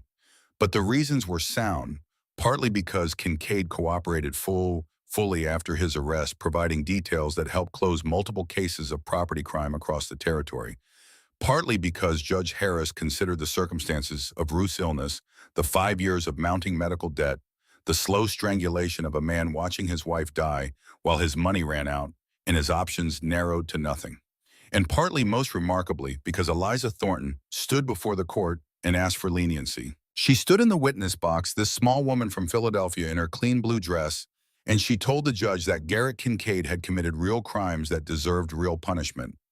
But she also told him about Ruth, about the flowers on the bedside table, about a man who had done terrible things for a reason that any person who had ever loved someone could understand even if they could not forgive it. His wife needs him, Eliza said, not because he is a good man, because she is a dying woman, and dying women deserve to have someone hold their hand, even if that someone has done things that cannot be undone. The courtroom was silent when she finished. Caleb sat in the gallery with his brothers and watched the woman he was about to marry teach an entire territory what mercy looked like. Not soft, not weak. Harder than vengeance and more costly because it required giving something to someone who had given you nothing but pain. Ruth Kincaid was transferred to a medical facility in Denver, funded by a collection organized by Margaret Calloway, and joined by townswomen who it turned out had been quiet sympathizers of the Ashford family all along. They had been afraid to speak. Eliza's example gave them courage. Sometimes that is all courage needs. One person standing up and the rest remember that standing is possible. The brothers rebuilt the barn, not alone. Amos Prescott sent his ranch hands. Margaret Calloway sent lumber from her own supply. Even a few townsmen showed up, hats in hands, unable to meet Caleb's eyes, but willing to swing a hammer, which was its own form of apology. The sound of construction carried across the valley for 2 weeks, the steady rhythm of hammers and saws replacing the silence that had followed the fire. Caleb supervised from a chair on the porch, his arms still healing his voice, carrying instructions with a patience that surprised his brothers. He was learning slowly and with great difficulty that directing others was not the same as doing everything himself, and that the men who showed up to help were not doing it out of obligation. They were doing it because Eliza had changed the way Black Ridge looked at the Ashford Ranch, and once that change took root, it grew the way all things grow in good soil. The new barn rose in 2 weeks, stronger than the old one, built by more hands. And when it was finished, Silas stood in front of it for a long time, running his calloused palm along the fresh timber, and this time he was not silent. "It's good," he said, 2 words that carried the weight of everything they had survived. Eliza returned to the schoolhouse on a Monday morning that smelled of pine lumber and fresh paint. The brothers had repaired it over a single weekend. New roof, new benches, new glass in the windows that had been broken since before she arrived. Caleb had built a bookshelf along the back wall with his good hand, and Jonah had donated half a dozen books from Eleanor's collection in the trunk. When Eliza walked through that door for the second time, 12 children were waiting for her, sitting straight in their new benches with their primers open and their faces turned toward her like flowers toward light. And the look on those faces, eager and hopeful and trusting, was worth more than any inheritance Edmund Mercer could have offered. The wedding took place on a Saturday in late autumn when the aspens had turned to gold and the mountains wore their first dusting of snow, like crowns made of light. Not in the church. Reverend Whitfield offered, having experienced a convenient change of heart that fooled no one and was accepted by everyone because grace, unlike justice, does not require sincerity. But Eliza chose the garden, Eleanor Ashford's garden, now flourishing with beans and tomatoes and herbs and flowers planted with seeds that had waited 7 years for the right hands to bring them to life. It was small, nothing compared to what Eleanor had grown in her prime. But it was alive, green in a landscape turning gold, growing in soil that had been dead for 7 years and was dead no longer. And it was proof of something that mattered more than any legal victory or any villain's defeat. It was proof that tending matters, that patience matters, that the simple act of kneeling in the dirt and placing a seed and trusting the earth to do its work is an act of faith as profound as any prayer spoken in any church. Eleanor Ashford had saved those seeds across decades, had labeled each envelope with steady handwriting, had packed them in a trunk with her books and her letters and her sewing box, and she had trusted that someday someone would plant them. She did not live to see it happen. She did not need to. That is what faith means. Planting for a harvest you may never eat, building for a family you may never meet, believing that the future is worth preparing for even when the present gives you every reason to stop. Amos Prescott walked Eliza down the path between the garden rows. Margaret Calloway stood as her witness, crying before the ceremony even began, and not caring who saw it. The ranch hands lined the fence. Colton Briggs stood at the back with his hat over his heart. The three brothers stood together at the end of the garden path, Caleb in the center, Silas and Jonah flanking him. Their boots were polished for the first time in living memory. Their shirts were clean. Their faces were shining with an emotion that none of them had words for, but all of them felt down to the marrow. When Eliza stepped out of the house, Caleb looked at her, and every person present witnessed the moment his world shifted on its axis. It was not dramatic. Caleb Ashford did not do dramatic. It was simply this: his amber eyes widened just slightly, and the jaw that had been set like stone for 15 years softened, and something kindled behind his expression, the way fire begins a small spark almost invisible, and then a warmth that grew until it could not be ignored or contained or denied. Silas saw it and had to look away. Not from pain, because he had waited 15 years to see his brother look at someone that way, and now that it was happening, the emotion was too large for even Silas Ashford to hold. Jonah observed everything as Jonah always did, and later that night he would write in his journal, "Today I watched my brother come back from the dead. Not the day he returned from the war. That day he only brought his body home. His soul stayed at Shiloh. Today, standing in our mother's garden watching Eliza walk toward him was the first time Caleb Ashford truly came home." Eliza walked toward them in a white dress that Margaret Calloway had sewn from fabric, ordered special from Denver. Her honey blonde hair was threaded with wildflowers from the garden. She carried a bouquet of herbs: rosemary for remembrance, lavender for devotion, sage for wisdom. She was smiling through tears, and she had never looked more like the woman Eleanor Ashford would have wanted for her sons. The vows were simple. Caleb spoke first because he was the eldest, because this had been his decision, because he had the most to prove and the most to give. "I promise to stand between you and every storm, to work beside you, eat beside you, and build with you a life that my mother would have been proud of. I promise to try every day to deserve the miracle of your trust." Silas spoke second. His voice, which was usually loud enough to rattle windows and fierce enough to scatter livestock, was soft as a prayer. "I promise to protect you, not because you are weak, but because you are precious, to turn my fire into warmth for this family, and never for as long as I live to let you face anything alone." Jonah spoke last, and his words were the most eloquent because words had always been his gift. "I promise to listen when you need to talk and be quiet when you need silence, to write our story together page by page until we run out of years, and to always, always set a place for you at the table." Eliza's vow was one sentence spoken to all three. "I promise to stay through every storm, every silence, in every season, until the mountains themselves fall down." They sealed their vows with a kiss, and the tall gathering erupted. Amos Prescott pounded his walking stick against the ground with the force of a man who had waited 70 years to see something this good happen, and intended to celebrate it with every ounce of strength his old bones possessed. Margaret Calloway wept without apology or restraint, the tears streaming down weathered cheeks that had not known tears of joy in longer than she cared to remember. The ranch hands threw their hats into the autumn sky, and Colton Briggs fired 2 shots into the air in the old frontier tradition, the sound echoing off the valley walls like the mountains themselves were applauding. Evening. The guests had gone.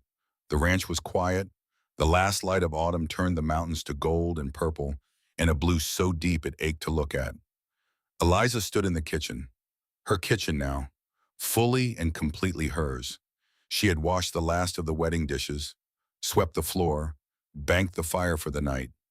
And now she was doing what she had done every evening since she arrived at the Ashford Ranch, setting the table for tomorrow's breakfast. 4 plates, 4 forks, 4 cups. The door opened. Caleb came in first. He hung his hat on the peg by the door. The peg where Eleanor Ashford's apron once hung and where Eliza's apron hung now. He looked at the table. 4 plates. He did not smile.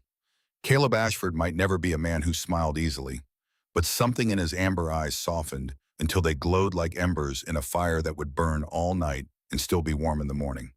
Silas came in next, tracking mud that he would clean up tomorrow and forget again the day after. He saw the table and paused. Ma used to say you could tell everything about a family by the way they set their table. He looked at the 4 plates, the 4 forks, the 4 cups arranged with the care of a woman who understood that small things are never small. Ours looks pretty good. Jonah came in last, carrying his journal and a pencil. He sat down at the table and opened to a fresh page. "What are you writing?" Eliza asked. Jonah looked up at her. His hazel eyes held the warmth of everything he had witnessed that day. The vows, the tears. The 3 brothers who had spent 7 years as a machine and were finally irrevocably a family. "The beginning," he said. "Every good story needs one." Eliza sat down in her chair. The 4th chair, the one that had been empty for 7 years. The one that would never be empty again. She looked at these 3 men, her husband, her protectors, her family, the broken pieces that fit together around her like a mosaic that only makes sense when every piece is present. "I set supper for 4, she said, and her voice carried the echo of the first night, the first meal, the first moment any of them dared to believe that this was possible. Because no one should eat alone when there are people willing to stay. Outside, the garden rested under the first frost of winter. The perennial herbs had already gone dormant, already preparing for the spring that would come, because spring always comes. Because seeds know what to do. Because hope is patient and stubborn and refuses to die even when everything around it turns cold. Inside, the fire burned, the table was set, and the house on Black Ridge Mountain, which had spent 7 years as a tomb, was finally irreversibly a home. Not because the walls were stronger or the roof was tighter or the land more fertile, because the people inside it had chosen each other, had fought for each other, had stood in fire and in courtrooms and in churches full of judgment, and had refused every single time to let go. And every night from that day forward, Eliza Thornton Ashford set 4 plates on the table, because she had chosen to stay and they had chosen to let her in. And together they had built a life that proved love does not require perfection. It requires showing up every single day ready to fight for what matters, ready to plant seeds in hard soil and wait for them to grow, ready to set a place at the table for someone you never expected but cannot imagine living without. She had come to Wyoming with $4.30 a carpet bag and a letter signed by a man she had never met. She had found a house with 3 plates on the table and a garden full of weeds and a trunk full of seeds that had been waiting patient and stubborn for someone to plant them. She planted them, all of them, the seeds and the hope and the future that Eleanor Ashford had packed into small paper envelopes labeled in a steady hand and trusted to time, trusted to the earth, trusted to the hands of a woman she would never meet but somehow knew was coming. And they grew. 3 plates became 4, and 4 was enough. 4 was everything.